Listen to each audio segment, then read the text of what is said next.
Tadicherla AMR open cast వద్ద భూ నిర్వాసితుల ఆందోళనకు దిగారు. ఏఎంఆర్ ఓపెన్ కాస్ట్ లో బొగ్గు వెలికితీతను అడ్డుకున్న స్థానికులు డేంజర్ జోన్ లో ఉన్న తమ ఇండ్లకు పరిహారం ఇవ్వాలని డిమాండ్ చేశారు. విషయాన్ని అధికారుల దృష్టికి ఎన్నిసార్లు తీసుకువెళ్లినా లీజు పేరుతో కాలయాపన చేస్తున్నారని గ్రామస్తులు ఆగ్రహం వ్యక్తం చేస్తున్నారు. గ్రామస్తుల నిరసనతో ఏఎంఆర్ ఓపెన్ కాస్ట్ లో బొగ్గు సరఫరా నిలిచిపోయింది. గతంలో తమ ఇండ్లకు పరిహారం ఇస్తామని చెప్పిన అధికారులు ఇప్పుడు ఆర్థిక భారం అవుతుందని, తమ ఇండ్ల కింద బొగ్గు లేదని చెప్తున్నారని గ్రామస్తులు ఆవేదన వ్యక్తం చేస్తున్నారు.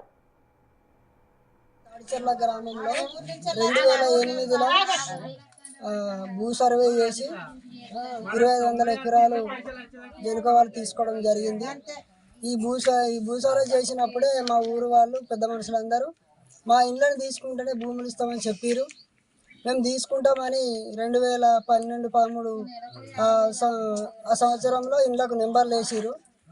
ఇంతవరదాకా ఇప్పుడు ఈ భూమి తీసుకొని బావి తోడి 8 సంవత్సరాలు అయితే ఇంతవరదాకా మా ఇండ్లను తీసుకున్న దాఖలాలు లేవు.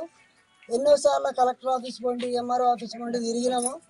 తిరిగి విసిగిపోయినాము. మొన్న కూడా కలెక్టర్ ఆఫీస్ కాడికి జనుకో వాళ్ళు మా ఊరు గ్రామస్తులను పిలిచినప్పుడు వాళ్ళు ఏం మాట్లాడారంటే, మాకు ఒక 5 సంవత్సరాలే బొగ్గు పని ఉంటుంది, బావి పని ఉంటుంది, తర్వాత మాకు అవసరం లేదు.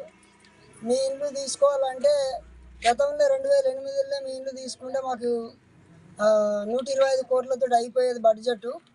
ఇప్పుడు ఇండ్లు బాగా పెరిగినాయి, 1500 కోట్లు అవుతాయి. అంత బడ్జెట్ మా దగ్గర లేదు, మేము తీసుకోము.